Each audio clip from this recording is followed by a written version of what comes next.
பழைய படத்துல எல்லாம் ஊரு பூரா ஒரு பெரிய வில்லத்தனம் பண்ணுவேன். கூடவே ஹீரோவே இருப்பாரு. யாரு? வில்லனுக்கு அடியாளா ஹீரோவே இருப்பாரு. ஒரு ஸ்டேஜ்ல ஹீரோ வில்லனை அடிக்க ஆரம்பிப்பார். அதுவரையும் அதாவது அவர் பர்சனலா வில்லனால பாதிக்கப்படாத வரையும் அவனுக்காக இவரே எல்லா வேலையும் இறங்கி பண்ணுவார். ஏறக்குறைய இப்ப ஐரோப்பாவுக்கு அதே நிலைமை தான். அப்ப ஐரோப்பா ஹீரோன்னு சொல்றேன் பாரு, பாவி பையன் கூடவே இருந்துகிட்டு அப்படின்னு என்னைய திட்டக்கூடாது. ஒரு உதாரணம் தான். ஐரோப்பாவுக்கு இதுவும் வேணும், இன்னமும் வேணும் அப்படின்னு தான் ஊர் உலகம் பூரா நினைக்கும். நம்மளும் அப்படிதான் நினைக்க போறோம். காரணம் என்ன?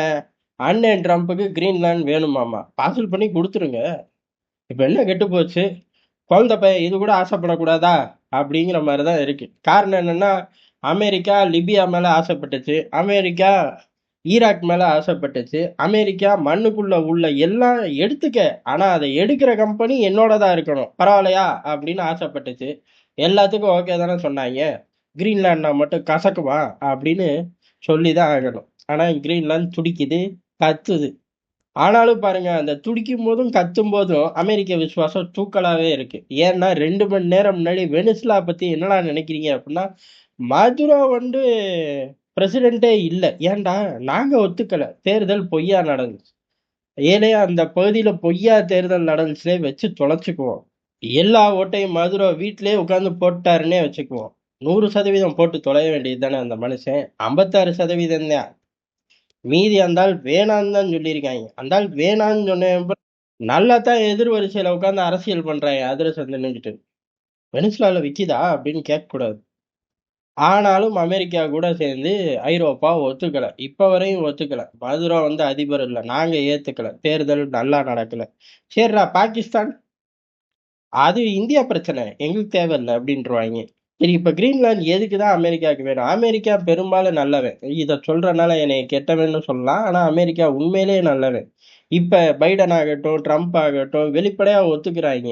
என்ன எதுக்குடா அங்க இருக்கீங்க? அங்க ஆயில் இருக்குடா முட்டா பயலே. அதுக்காக தான் நாங்க வந்திருக்கோம். இது கூட தெரியல. கேள்வி கேட்கிறான் பார் அப்படின்னு சொல்லி வேகமா நம்மள பார்த்து கேட்கிறாங்க. வெளிப்படையா ஒத்துக்கக்கூடிய ஆட்கள். கிரீன்லாந்துலயும் அதேதான். கிரீன்லாந்துல ரஷ்ய, சீன கப்பல்லாம் வந்து போதாமா. இது வந்து உலகத்துக்கு நல்லதில்ல. கிரீன்லாண்ட டென்மார்க்கால பாதுகாக்க முடியாது. அவன் நாட்ட அவனாலேயே பாதுகாக்க முடியாது. அப்ப யாராலடா முடியும்? என்னால. உலகத்தோட காவலன் நான் தானே.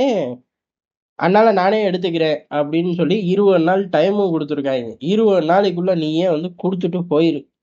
இல்லாட்டி அமெரிக்கா ராணுவத்தை இறக்கும் அப்படின்னு சொல்லி மிரட்டிட்டாங்க. டென்மார்க்கை பொறுத்த வரையும் இதுக்கு முன்னாடி ட்ரம்ப் மிரட்டினார். ட்ரம்ப் மிரட்டும் போது அவங்க பார்லிமெண்ட்ல அந்த விஷயத்த சொல்றார்கள். சொல்லி ஒரே சிரிப்பு கக்கா புக்கான்னு. ஏதோ ட்ரம்ப் காமெடி பண்றாரு அப்படின்னு சொல்லி ஒரே சிரிப்பு. ஃபுட்டேஜ் இருக்கும், தேடி பாருங்க. கக்கா புக்கான்னு வேற சிரிப்பு. அந்த கர்மத்தை யாரு ட்ரம்ப்புக்கு அனுப்புனார்கள் அப்படின்னு தெரியல. இப்ப மனுஷன் ஆக்ரோஷமா இருக்காரு. பதிலுக்கு அவர் வந்து ரியலாவே மதுரோவோட ஃபுட்டேஜ் அனுப்பிச்சிட்டாரு. இங்கே பாரு விலங்கு மாட்டி தூக்கிட்டு போறோம் பாரு அப்படின்னு. இப்ப சிரிப்பையே காணோம். மூஞ்சில ஈ ஆடல. ஒரே பதட்டத்துல இருக்காங்க. இப்பதான் அவனுங்களுக்கு எல்லாமே புரியுது. புரிஞ்சு நேட்டோ நாடு நேட்டோவை தாக்கலாமா அப்படின்னு சொல்றாங்க. அப்புறம் நேட்டோவே இல்லாம போயிரும் அப்படின்னு சொல்றாங்க. ஏறக்குறைய அமெரிக்கா கால்ல விழுகிறாங்க. அந்த கால்ல விழுகிறதுக்கு நடுவுல நேட்டோவை கொண்டு வந்து வைக்கிறாங்க. நீ ரஷ்யாவை எதிர்க்கணும்னா நேட்டோ வேணும். நேட்டோ வேணும்னா நேட்டோ நாட டிஸ்டர்ப் பண்ணக்கூடாது அப்படிங்கிறாங்க. அவன் கனடாவே எழுதி கேட்டான். அப்ப எல்லா பேருக்கும் இனிச்சிச்சு. இப்ப கிரீன்லாண்ட்ல எழுதி கேட்கிறான். அமெரிக்காவுக்கு உண்மையிலேயே ஆள் மனசுல ஒரு எண்ணம் இருக்கு. என்ன அப்படின்னா, நேட்டோவை எதுக்கு உருவாக்கணும்? தனியா போய் ரஷ்யாவோட மல்லு கட்ட முடியாது அப்படிங்கறக்காக ஒரு பாவலாக்கு உருவாக்குனதுதான். ஆனா 80-90 ரூபா நம்ம தான் போடுறோம். ஒரு 10 ரூபாய போட்டுட்டு இவனுங்க உலகம் பூரா நேட்டோ, ஐரோப்பிய யூனியன் அப்படின்னு ரவுடித்தனத்தை உச்சத்தை காட்டிக்கிட்டு திரியிறாங்க. சரி தொலை, இது காட்டிட்டு போறாங்க அப்படின்னு நினைச்சோம்னா, நடுவுல ஈராக் விஷயத்திலே ஆகட்டும், அதுக்கடுத்து ஆப்கானிஸ்தான் விஷயத்துல தான் ரொம்ப.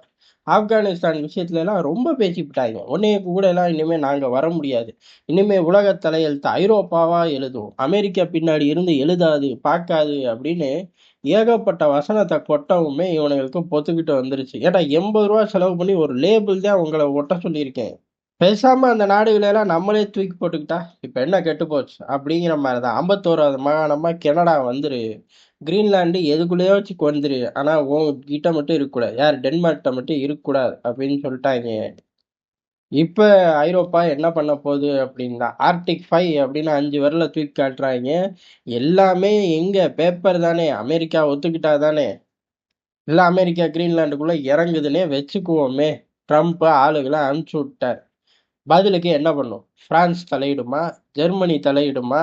இல்ல டென்மார்க்கே எதிர்த்து போராடுமா? டென்மார்க் அமெரிக்கா முன்னாடி ஏறக்குறைய வெனிசுலா தான்.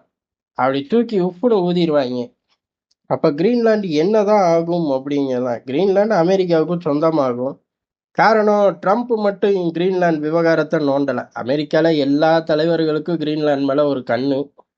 காரணம் ஒரு காலகட்டத்துல அது தண்ணியெல்லாம் வத்த போகுது. தண்ணி இருக்கும், ஐஸ் வத்த போது தண்ணியா மாறும். அதுக்கப்புறம் அங்க உள்ள கனிம வளங்களை எடுக்கிறவங்க அடுத்து உலகத்தை 100 வருஷம் 200 வருஷத்துக்கு ஆள முடியும்.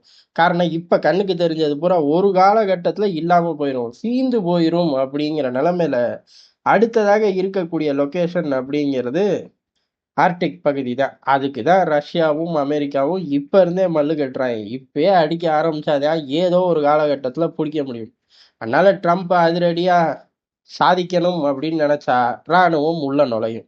ட்ரம்ப் அதிரடியா சாதிக்கிறதுக்கு வேற ஏதாச்சும் கார்டை எடுத்து டேபிள்ல வச்சுட்டாரு அப்படின்னா அடுத்த அதிபர் வந்தாலும் நுழையும். அமெரிக்கா கண்பட்ட பகுதிகள் அமெரிக்கா கைவசம் வந்தே தீரும். இல்ல வியட்நாம்லாம் வரலையே அப்படின்னா ஏகப்பட்ட அமெரிக்காவோட பார்வை பட்டு தப்பிச்சு பொழைச்ச பகுதிகளும் இருக்கு. அதுல ஐரோப்பா மாட்டக்கூடாதுங்கிறது என்னோட எண்ணம். எது தப்பிச்சு பொழைச்ச பகுதியில மாட்டக்கூடாது. ஐரோப்பா அடிக்கிற வாய்க்கு கொஞ்ச காலம் அமெரிக்காவும் ஐரோப்பாவும் கட்டிக்கிட்டு உருளணும். உலகம் கொஞ்ச நாள் அமைதியா இருக்குங்கிறது யதார்த்தமான உண்மை.